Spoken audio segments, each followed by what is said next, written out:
What's up, guys? I got this CRF 150F here. I got it for really cheap. It was a complete bike, but I have it stripped down. It was cheap for a reason. It's top dead center. It looks like it has a bent exhaust valve, maybe even an intake valve. But we're on top dead center, and I have both of these rockers loose. So both valves should be completely shut. So let's get it pulled apart and see what it looks like. All right, we got the cylinder head off. Now, to not have to pull the motor, you can just pull the studs. Kind of pain in the butt. You have to get,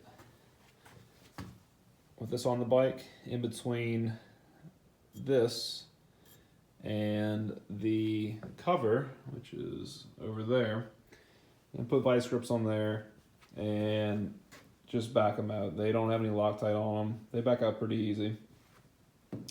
So do these two first, and then when you do those two over there, they're gonna hit the top of that top tube. But when this is loose, you can actually tilt it a little bit when these two are out. And when you tilt it, those two rods will slide out. So it's very doable. It's not that hard.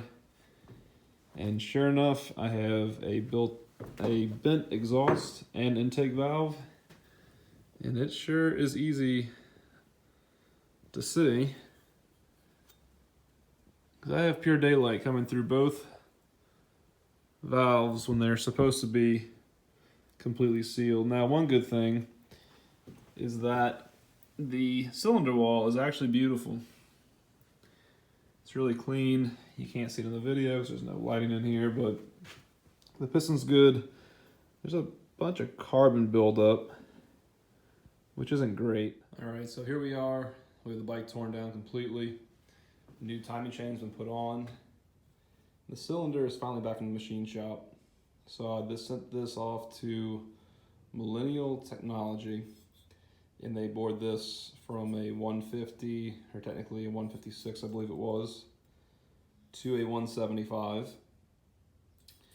Now, people complain about how thin the cylinder wall gets, which is, it's true. It's beveled, so it looks even thinner.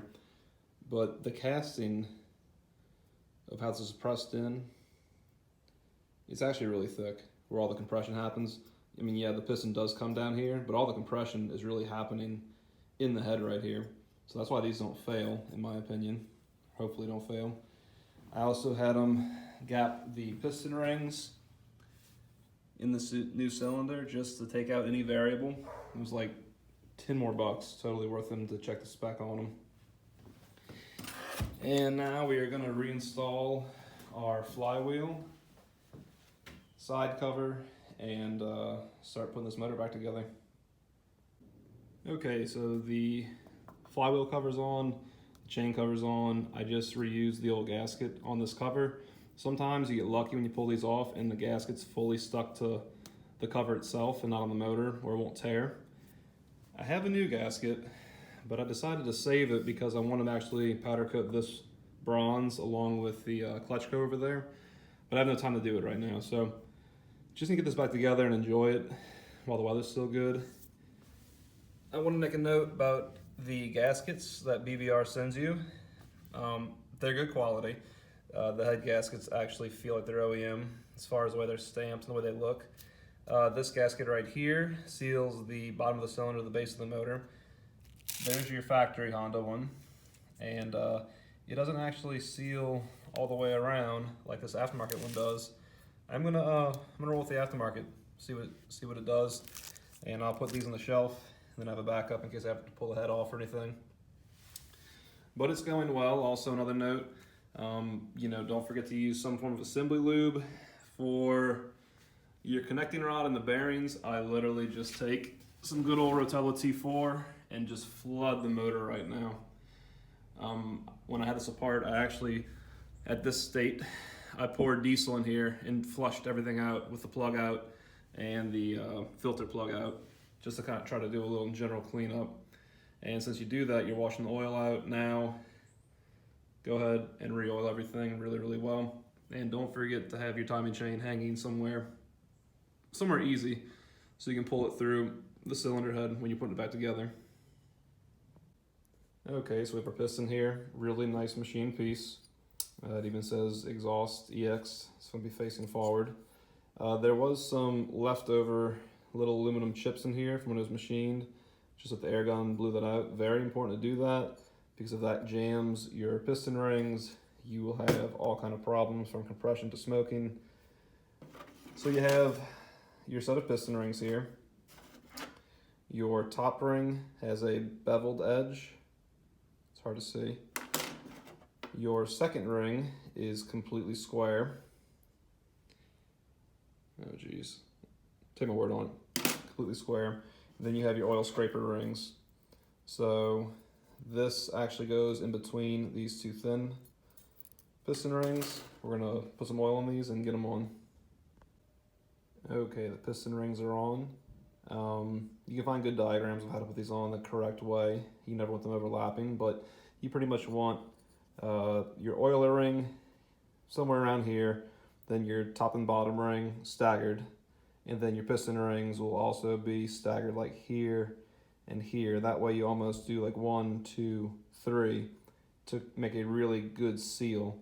Now I'm going to oil these up really well before I put it in the bike, and I will use some assembly lube on the wrist pin, because a true splash, oiling system here, it needs to have some good heavy lubrication on that first startup.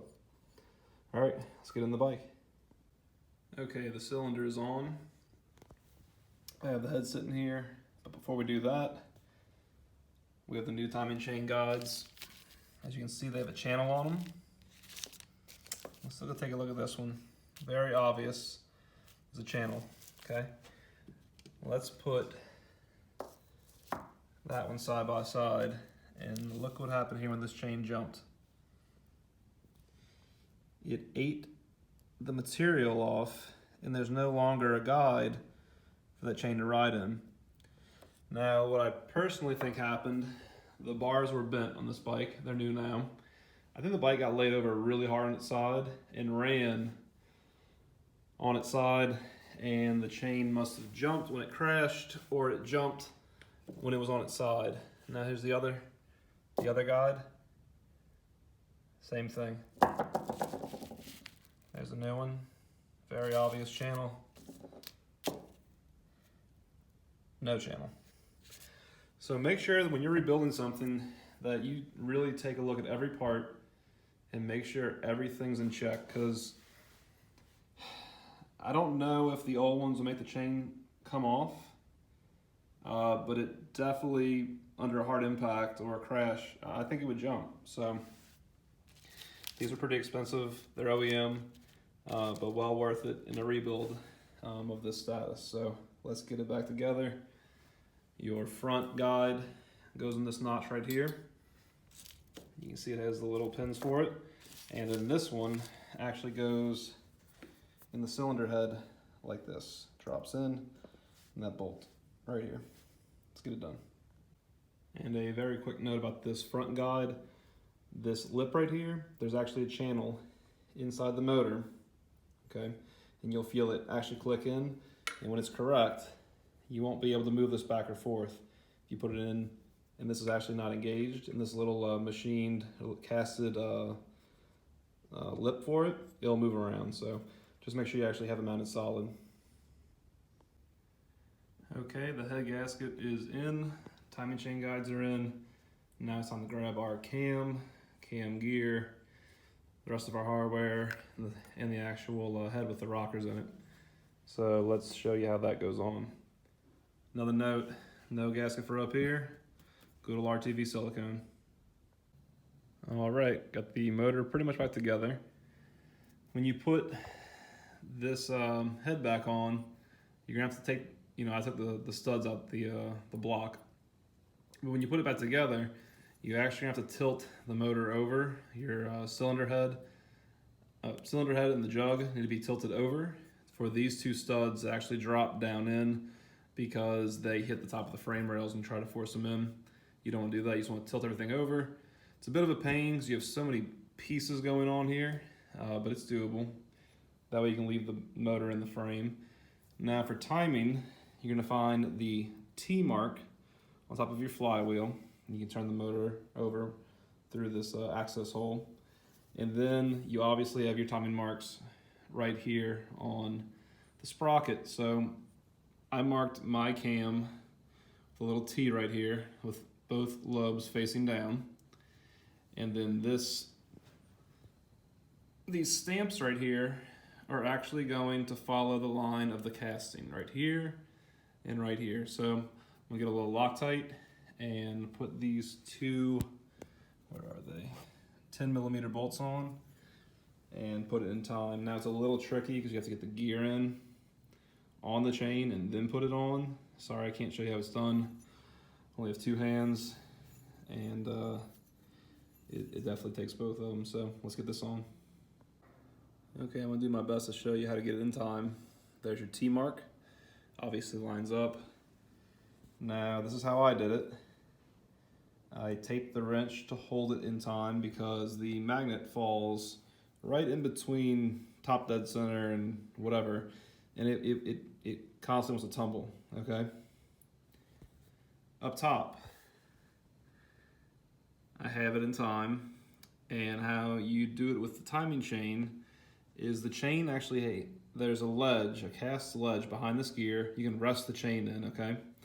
Then the gear right here can sit down like this on top of this black shaft, okay? So then you get everything lined up completely straight, because you can't even be, if you're one tooth off, you're obviously out of time. Get it lined up straight, and then pull the chain on top of your gear, and then you can actually just pick it up and put it on. Now obviously be careful. If this were to fall down the motor, it'd be like a comically bad thing. I don't think the gear could fall because it wouldn't fit, but if the chain does, you'll be pulling the whole motor back apart to get the chain out the case, which would be a disaster. So we're gonna put our two 10mm bolts in with the Loctite and get that torque down. Okay, the motor is completely done. Everything's torqued to spec. Clearance the valves. I turned it over by hand. Everything moves freely as it should. Covers on. Now we're moving to the carburetor over here.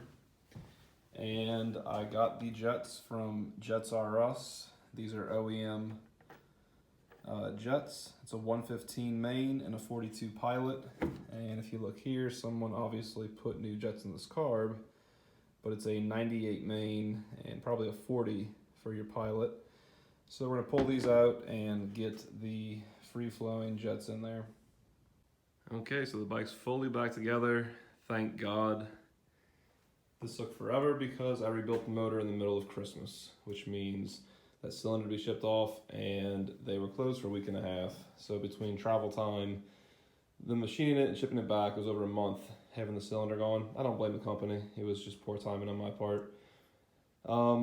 When I did put it back together, and I did notice this, doing a kickstart, I heard a ton of dragging in that cylinder. Now it's a brand new crosshatch, brand new crisp rings, but it was dragging so hard. I was a little worried about the clearance, although I had them actually clearance the rings to spec at the machine shop, and when I put the piston in there, it traveled completely smooth. I didn't mic it. I put the faith in the machine shop. Maybe I should have looked a little deeper. But once I got it started, it completely went away. Now it kicks over as if it was any other engine that's been ran. It feels nice and smooth. I made another mistake when I put the piston in. I put a little, maybe a table, not even a tablespoon of oil in here, and I let it sit overnight because of that dragging feeling. I wanted to have some lubrication when that first start hit. Well, that high compression piston plus a little bit of oil hydro locked the motor, couldn't kick it over. I had to turn the bike over on its side, drain the oil out of the cylinder, the little bit that came out, and then sure enough, I was able to get to start with some starting fluid because the oil also kept getting on the spark plug and kind of fouling it out. The break-in procedure is already done, so that oil came out very clean. The filter had a few little things in it, but this engine had also jumped time, so when the chain came off, it actually ate a little bit of the inside of the case. Not ate it, but it hit it. So there's a little tiny things of aluminum in there. Not worried about that. That was probably there from beforehand. But yeah, this engine runs great. So the next video will be of this bike running and ripping around. So thanks for watching. Stay posted.